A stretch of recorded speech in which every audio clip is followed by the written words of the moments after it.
Hello students, myself doctor R K and welcome to my YouTube channel. आज हम ray optics का एक important topic discuss करने जा रहे हैं जिसका नाम है डेविएशन बाय प्लेन मिरर। आपसे रिक्वेस्ट है कि वीडियो को लास्ट तक देखें ताकि आपके सारे डाउट्स क्लियर हो जाएं और आपका कॉन्सेप्ट स्ट्रांग हो जाए। टेट और जेई के एग्जाम में इस टॉपिक का अच्छा वेटेज है। चलिए शुरू करते हैं।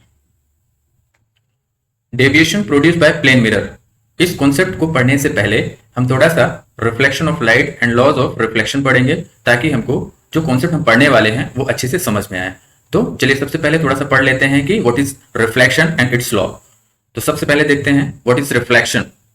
What is reflection? रिफ्लेक्शन क्या होता है? तो when light is incident on a polished smooth surface then most of the incident light returns to the same medium. This phenomena is called reflection of light.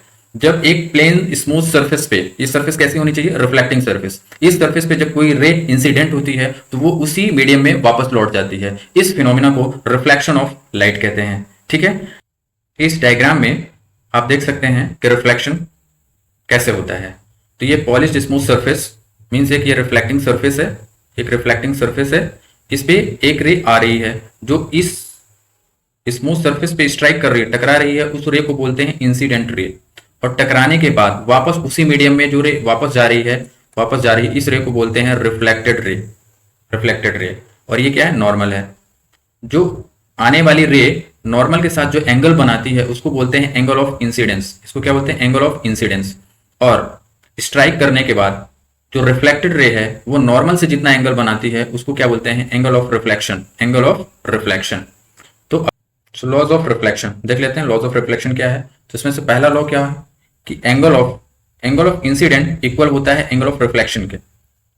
Angle of incident equal होता है angle of reflection, that is i equals to r. जो हमारा angle है incidence वो equal होता है angle of reflection, i equals to r. ठीक है, अगला point, incident ray, reflected ray and normal at the point of incident all lie in the same plane. Incident ray, reflected ray and normal ये तीनों same plane में होते हैं। ठीक है, तो लॉज ऑफ रिफ्लेक्शन में दो बातें आपको याद रखनी है। पहला, एंगल ऑफ इंसिडेंस बराबर होता है एंगल ऑफ रिफ्लेक्शन के, that is i equals to r. और दूसरा point, incident ray, reflected ray and normal तीनों तीनों सेम प्लेन में होते हैं। ठीक है, अब चलिए आगे चलते हैं। यहां पे आप देख सकते हैं कुछ टाइप्स ऑफ इंसिडेंस है। अब यहां देख लेते हैं कि नॉर्मल इंसिडेंस क्या होता है। नॉर्मल इंसिडेंस, तो जब एक रे प्लेन के परपेंडिकुलर इंसिडेंट होती है उस समय वह नॉर्मल से 0 डिग्री का एंगल बनाती है। तो ऐसे इंसिडेंस को नॉर्मल इंसिडेंस कहा जाता है। और स्ट्राइक होने के बाद, सरफेस से टकराने के बाद वो अपने ही पाथ को रिट्रेस करती है, अपने ही पाथ पे वापस चली जाती है या रिट्रेस करती है। उसमें आर, एंगल ऑफ रिफ्लेक्शन क्या होता है? 0 होता है।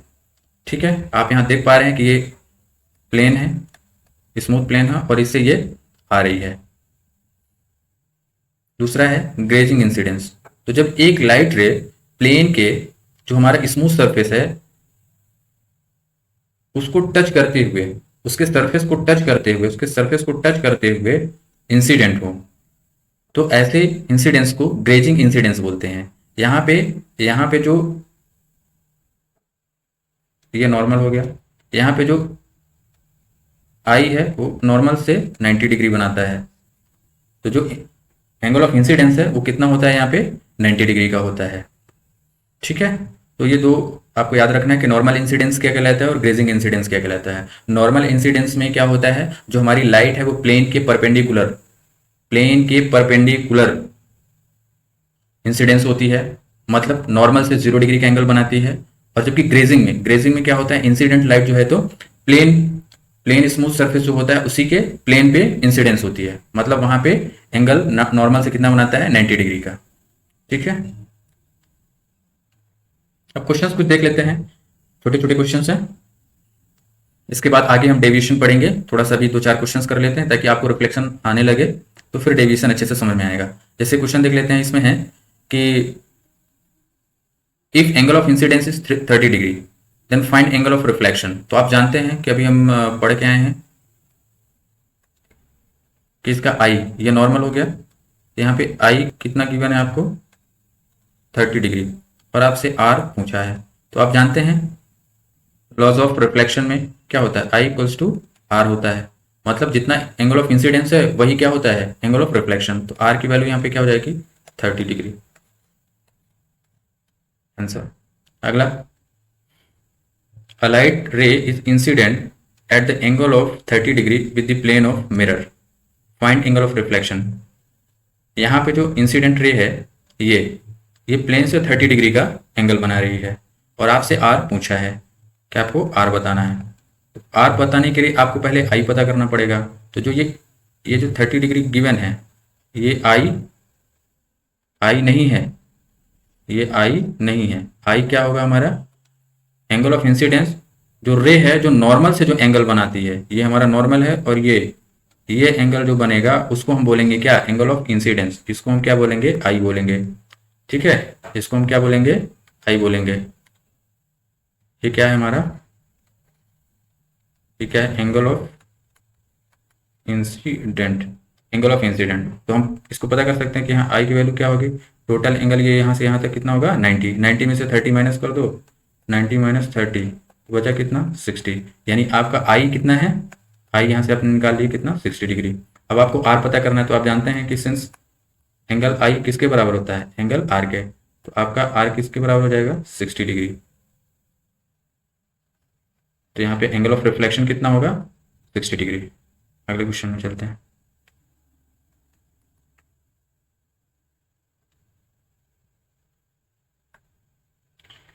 चलिए अब देखते हैं डेविएशन, कि डेविएशन क्या होता है। Deviation produced by plane mirror. तो जैसा कि आप देख रहे हैं कि ये प्लेन मिरर है, इस पे इंसिडेंट रे है, ये इंसिडेंट हो रही है और रिफ्लेक्शन के बाद ये वापस उसी मीडियम में लौट रही है। इसको रिफ्लेक्टेड रे बोलते हैं।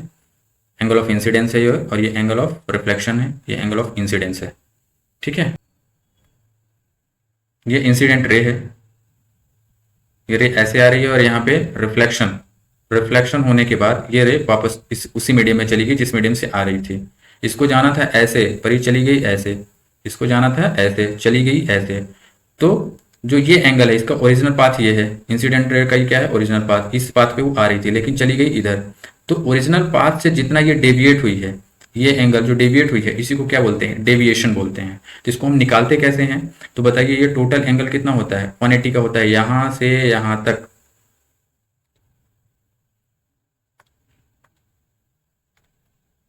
यहां से यहां तक एंगल कितना होता है 180 का। और आई प्लस आर, इतने में से 180 में से यदि इतना हम माइनस कर देंगे तो अपने को ये डेल्टा मिल जाएगा। तो डेल बराबर आप जानते हैं कि डेल बराबर यहाँ पे क्या हो जाएगा 180 माइनस आई प्लस आर। अब आप जानते हैं कि आई बराबर आर होता है, तो इसको हम और क्या लिख सकते हैं 180 माइनस 2i। तो हमारा जो deviation produced by plane mirror है वो फॉर्मूला क्या निकल के आया, डेल बराबर 180 माइनस 2i। इस फॉर्मूला के ध्यान रखें। इसको हम और इस तरह से लिख सकते हैं पाई माइनस 2i, ये भी लिख सकते हैं 180 के स्थान पे। 180 के स्थान पे हम क्या लिख सकते हैं pi minus 2i, pi minus 2i।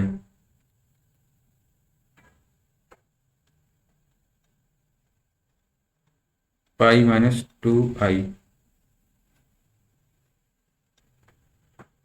तो फाइनली ये फॉर्मूला निकल के आ गया कि डेविएशन 180 माइनस 2i या पाई माइनस 2i। तो ग्राफ देख लेते हैं कि डेविएशन और इंसिडेंट रे के बीच में किस तरह का ग्राफ होता है। तो फॉर्मूला आप जानते हैं डेल बराबर क्या होता है pi minus 2i, pi minus 2i। इसका इक्वेशन कुछ इस तरह से है y इक्वल्स टू mx/c। आप देख पा रहे हैं कि यहाँ पे ये इक्वेशन ऑफ स्ट्रेट लाइन का है, equation of straight line follow कर रहा है। और इसका स्लोप कैसा है, आई एक्सिस पे, एक्स एक्सिस पे आपका आई एंगल ऑफ इंसिडेंस है और वाई एक्सिस पे डेविएशन है। ठीक है, इसके अनुसार जो हमारा इक्वेशन होगा वो कैसा होगा स्ट्रेट लाइन का, कैसा होगा स्ट्रेट लाइन। ठीक है, इसका स्लोप कैसा है निगेटिव है, स्लोप कैसा है निगेटिव है। ठीक है, और इंटरसेप्ट कितना होगा पाई होगा। क्या इंटरसेप्ट सी इक्वल्स टू क्या है पाई है। ठीक है। अब इसमें आप देख सकते हैं कि इफ आई को यदि 0 कर दिया जाए तो डेल बराबर क्या हो जाएगा, आई को जैसे ही आप 0 करेंगे तो डेल बराबर पाई। तो आप देख पा रहे हैं यदि आई की वैल्यू आप 0 लेते हैं तो यहाँ पे डेल आपको क्या मिलेगा, पाई मिलेगा। यानी 180 डिग्री का 180 डिग्री का आपका डेविएशन होगा। और यदि आप इंसिडेंट ग्रेजिंग लेते हैं, मतलब पाई की वैल्यू, इंसिडेंस की वैल्यू यदि आप 90 डिग्री लेते हैं पाई बाई 2, तो डेल उस समय क्या होगा, पाई माइनस 2 आई से, 2 आई से आई की वैल्यू पाई बाई 2, पाई से 2 कट जाएगा, पाई से पाई कट जाएगा तो डेविएशन क्या आ जाएगा, 0। तो आप देख रहे हैं इस इंसिडेंस को क्या बोलते हैं, जब पाई बाई 2 होता है तो इसको क्या बोलते हैं, ग्रेजिंग इंडेंस।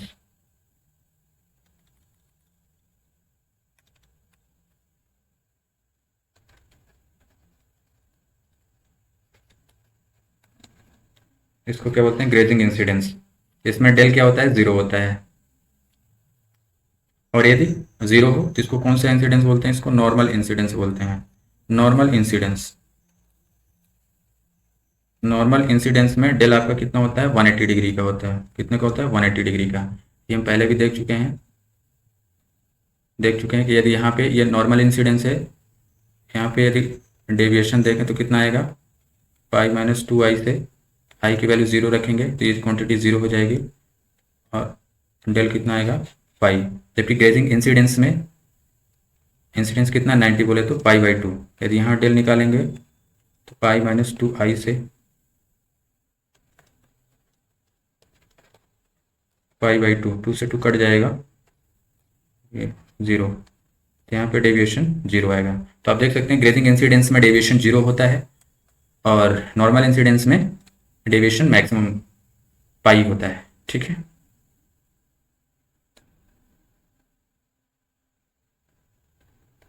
चलिए क्वेश्चन देख लेते हैं। इसमें आपको बताना है डेविएशन। तो आप देख रहे हैं ये नॉर्मल है, इसमें इंसिडेंस एंगल आई कितना दिया है, 30, एंगल ऑफ इंसिडेंस 30 है। आपसे पूछा है डेविएशन। डेविएशन बोले तो यहाँ से लेके यहाँ तक का एंगल, ये एंगल क्या होगा, आर होगा, एंगल ऑफ रिफ्लेक्शन। तो ये ओरिजिनल पाथ है, ये रे ओरिजिनल पाथ है और यहाँ से स्ट्राइक के बाद ये रे उसी मीडियम में लौट गई। तो जो यहाँ से लेके यहाँ तक का एंगल है ये क्या होगा, आपका डेविएशन होगा। तो इसको हम निकाल सकते हैं। तो डेविएशन के लिए भी हमने फॉर्मूला बताया कि डेविएशन क्या होता है, पाई माइनस 2 आई, है ना। तो पाई माइनस 2 आई है 1, या आप इसको 180 माइनस भी लिख सकते हैं, 180 माइनस 2 आई। तो आप देख रहे हैं कि 180 माइनस 2, इंसिडेंस एंगल कितना है आपका, 30 डिग्री। तो 180 माइनस कितना हो गया, 60। तो आपका डेविएशन कितना आया है, 180 डिग्री का। तो आप निकाल सकते हैं इसे, इजी है। अगला क्वेश्चन, इसमें भी आपको डेविएशन निकालना है। तो डेविएशन का फॉर्मूला सेम है। इसमें डेविएशन ये नॉर्मल है हमारा, ये आर है। अब इसमें आपको ये पता करना है कि आई क्या है। यदि आई आप यहाँ पे 30 डिग्री लिखते हैं तो ये क्या हो जाएगा, यहाँ आई 30 डिग्री नहीं होगा, गलत है ये। आई हमेशा क्या होता है, इंसिडेंट रे और नॉर्मल के बीच का जो एंगल होता है वो आई होता है, ना कि प्लेन और रे के बीच का। ये एंगल आई नहीं है, एंगल ये है। तो यहाँ आई इक्वल्स टू क्या होगा, यदि ये टोटल 90 है, 90 में से 30 माइनस कर दो तो 60। यहाँ एंगल ऑफ इंसिडेंस कितना है, 60। अब आप रिफ्लेक्शन निकाल सकते हैं। यदि ये 60 है तो आपका आर भी कितना होगा, 60 होगा। आर भी आपका क्या होगा, 60 डिग्री होगा, यदि आपसे आर के बारे में पूछता है। और डेविएशन पूछ रहे तो आप निकाल सकते हैं 180 माइनस 2 आई से, 180 माइनस 2 आई की वैल्यू 60 डिग्री। तो ये कितना आ गया, 180 माइनस 120। तो डेविएशन आपका कितना आया, 60 डिग्री। आई होप ये सवाल आपको समझ में आया होगा। एक बार ध्यान रखें, जब भी आप डेविएशन निकालें तो सबसे पहले आप ये पता करें कि एंगल ऑफ इंसिडेंस क्या है और एंगल ऑफ रिफ्लेक्शन क्या है। कई बार क्या होता है, इंसिडेंट रे और प्लेन के बीच का एंगल देता है, जैसा कि इस क्वेश्चन में दिया गया है। तो वो एंगल इंसिडेंस एंगल नहीं होता है। इंसिडेंस एंगल क्या होता है, इंसिडेंट रे और नॉर्मल, इंसिडेंस रे ये इंसिडेंस रे है और ये नॉर्मल है, इनके बीच का जो ये एंगल होता है इसको अपन बोलते हैं क्या, आई। ना कि जो ये क्वेश्चन में इसमें गिवन है 30 इंसिडेंस एंगल नहीं है। इंसिडेंस एंगल कितना है, 60 डिग्री है, 60 डिग्री। तो आपको ये ध्यान रखना है डेविएशन निकालते वक्त, ठीक है। आपको समझ में आ गया होगा। चलिए एक दो क्वेश्चन और करते हैं तो थोड़ी चीज़ें और क्लियर होंगी। अगला क्वेश्चन, जैसे ये question, if deviation produced by mirror is 120 degree then find angle of incident and angle of reflection. अभी उल्टा क्वेश्चन दे दिया, इसमें आपको डेविएशन गिवन है और आपसे आई एंड आर पूछा है। डेविएशन 120 डिग्री ये क्या है आपको गिवन है, और इसमें आपसे आई एंड आर दोनों की वैल्यू पूछा है। तो निकाल सकते हैं, बिल्कुल निकाल सकते हैं। आप ऐसे भी सोच सकते हैं कि डेल बराबर क्या होता है आपका 180 माइनस 2i होता है। डेल की वैल्यू कितनी है 120, रख दीजिए वैल्यू 2i। यहाँ से इसको सॉल्व कर लीजिए, तो यहाँ से आप सॉल्व करेंगे तो 2i को कितना हो जाएगा 180 माइनस 120 बोले तो कितना आया 60 डिग्री। तो 2i इक्वल्स टू आया 60 डिग्री, तो i इक्वल्स टू कितना आया 30 डिग्री। तो आपको यहाँ से मिल गया एंगल ऑफ इंसिडेंस कितना 30। और आप जानते हैं कि एंगल ऑफ इंसिडेंस जितना होता है उतना ही एंगल ऑफ रिफ्लेक्शन होता है, I इक्वल्स टू आर होता है। तो आर की भी वैल्यू कितनी होगी 30 डिग्री। ये इसको हम क्रॉस चेक भी कर सकते हैं, यदि ये हमारा 30 है, ये एंगल 30 है, ये भी एंगल 30 है, तो 30 कितना हो गया 60, और ये ऑलरेडी गिवन है 120, तो 60 प्लस 120 इक्वल्स टू 180 होना चाहिए। इसका मतलब क्या है, ये सही है। ठीक है, उम्मीद करता हूँ ये समझ में आया होगा आपको। चलिए अगला क्वेश्चन, डेविएशन। अभी तक डेविएशन हम एक प्लेन मिरर से कर रहे थे, अब थोड़ा वैरायटी चेंज कर रहे हैं और अगले लेवल पे चल रहे हैं कि इसमें दो मिरर एक सर्टेन एंगल पे रखे हुए हैं और एक रे इंसिडेंट होती है। इसके बाद आपसे डेविएशन पूछा जा रहा है कि 2 बार रिफ्लेक्शन होगा, उसके बाद डेविएशन बताइए। अभी तक जितने भी हम प्रॉब्लम्स किए हैं उसमें सिंगल मिरर थी। अभी जो अब आगे जो क्वेश्चन करने वाले हैं इसमें एक से ज्यादा मिरर है, मतलब 2 मिरर हैं। कि net deviation produced by mirror, net deviation produced by mirror after 2 reflection, after 2 reflection delta कितना होगा, del equal to 360 minus 2 theta clockwise. Formula क्या होता है 360 माइनस 2 थीटा। आप ध्यान रखेंगे सिंगल मिरर से जो हम सॉल्व कर रहे थे, सिंगल मिरर से जो डेविएशन हो रहा था उसमें हम क्या सॉल्व कर रहे थे, डेल इक्वल टू क्या फॉर्मूला था पाई माइनस 2i। जबकि यहाँ पे आप देख रहे हैं 2 रिफ्लेक्शन और कितने हैं यहाँ पे 2 मिरर हैं। कितने मिरर हैं 2 मिरर। तो आप देख पा रहे हैं कि 2 मिरर की कंडीशन में जो हमारा डेविएशन है, नेट डेविएशन वो कितना है 360 माइनस 2 थीटा।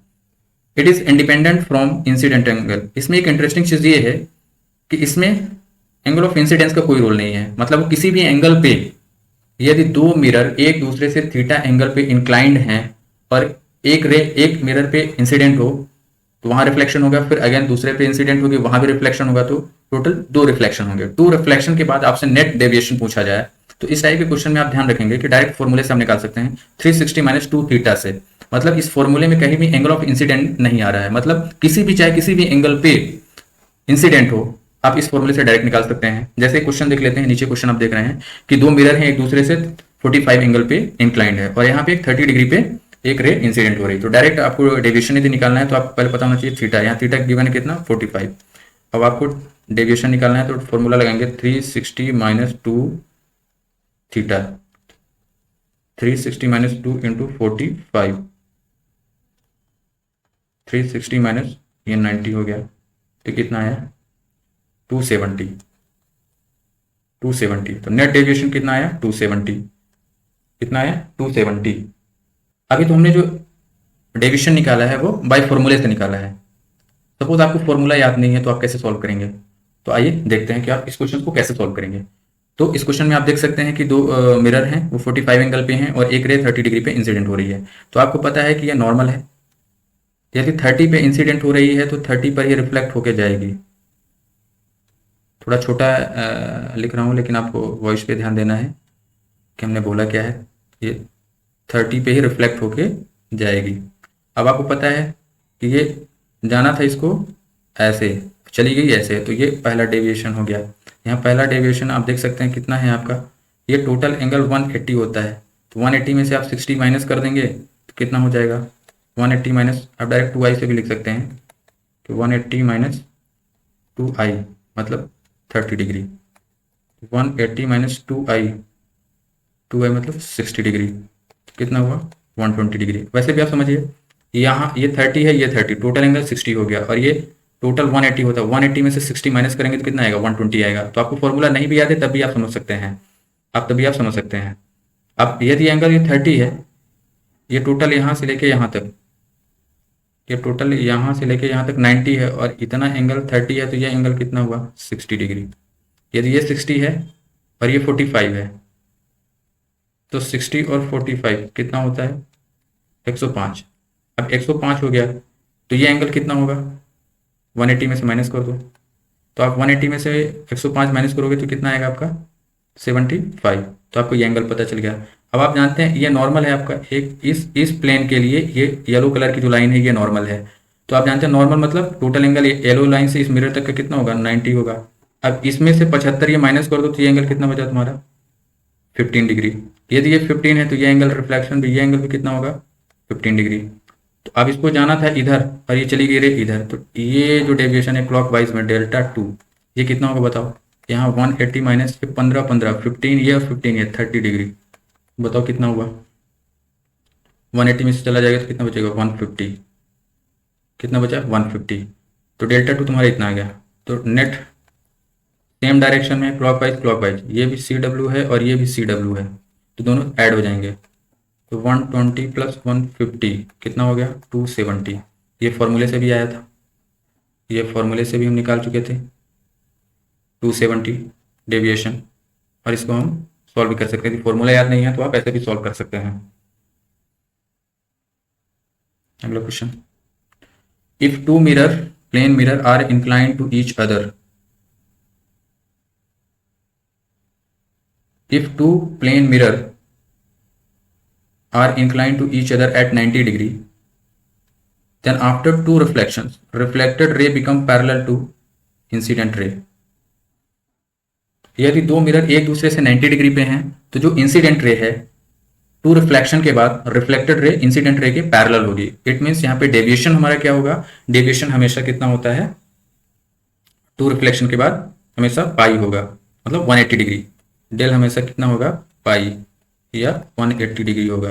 कब ये होगा जब थीटा की वैल्यू क्या हो 90 डिग्री। यानी यदि यदि यदि दो मिरर एक दूसरे से 90 डिग्री पे हैं तो जो इंसिडेंट रे है किसी भी एंगल पे चाहे इंसिडेंट हो, हमेशा डेविएशन कितना होगा 180 डिग्री का होगा। आप इस फॉर्मूले से भी देख सकते हैं, डेल बराबर 360 माइनस 2 इंटू 90 कितना है 360 माइनस 180, यहाँ से आया 180। फॉर्मूले से भी आ रहा है और आप वैसे भी सॉल्व कर सकते हैं। मान लीजिए आपको फॉर्मूला याद नहीं है तो आप क्या करेंगे, तो आप जो आपने सीखा आप उसी से करिए। फॉर्मूला भूल जाते हैं तो कोई दिक्कत नहीं है, आप बिना फॉर्मूले के इस क्वेश्चन को सॉल्व कर सकते हैं। बस आपको रिफ्लेक्शन, लॉज ऑफ रिफ्लेक्शन अच्छे से पता होना चाहिए। तो चलिए अब बिना फॉर्मूले के इस क्वेश्चन को सॉल्व करते हैं। सबसे पहले आप यहाँ पे आ जाइए, सबसे पहले आप यहाँ पे आ जाइए। देखिए कितने एंगल पे इंसिडेंट हो रही है 30 पे, तो यदि 30 पे इंसिडेंट हो रही है तो रिफ्लेक्ट भी कितने एंगल पे होगी 30 पे होगी, तो ये 30 डिग्री एंगल होगा। ठीक है, अब आपको पता है ये टोटल एंगल कितना होता है 180 का होता है। 180 में ये 60 है तो ये एंगल कितना होगा बताइए 120 का। कितने का होगा 120 का टोटल। तो यहाँ ये जो डेविएशन है कितना है 120। ठीक है, क्योंकि 120 और 60 180 होना चाहिए। ये टोटल एंगल कितना होता है 180 होता है। ये टोटल एंगल 180 है, 180 में से 60 माइनस कर दो तो 120 बचा। अच्छा, अब आपको आ जाइए यहाँ पे आ जाइए, ये एंगल कितना है, तो ये एंगल पता करने के पहले यहाँ पे आ जाओ। ये नॉर्मल था, नॉर्मल से 30 डिग्री का एंगल बना के ये रे जा रही है दूसरे मिरर के लिए, तो ये रिमेनिंग एंगल कितना होगा, ये एंगल कितना होगा 60 डिग्री का। यदि ये 60 है और ये 90 है तो 9 6 15, तो ये एंगल कितना होगा बताओ 30 डिग्री का। कितने डिग्री का होगा 30 डिग्री का, क्योंकि टोटल एक ट्रायंगल का 180 होना चाहिए। 90 60 कितना हुआ 150, तो ये कितना होना चाहिए 30। यदि ये 30 है तो बताइए ये एंगल कितना होगा 60 डिग्री का होगा। कैसे, क्योंकि ये नॉर्मल है, नॉर्मल टोटल एंगल यहाँ से यहाँ तक 90 का होना चाहिए। 90 में से यदि 30 है तो कितना होगा 60 होगा। ये इस प्लेन के लिए नॉर्मल है। तो ये 60 मतलब यहाँ सेकंड मिरर पे जो रे इंसिडेंट हो रही है कितने एंगल पे हो रही है, 30 पे नहीं 60 पे, तो रिफ्लेक्ट होकर भी कितने पे जाएगी, 60 पे जाएगी। अच्छा ये इसका ओरिजिनल पाथ है, ये क्या हुआ इसका डेविएशन 2।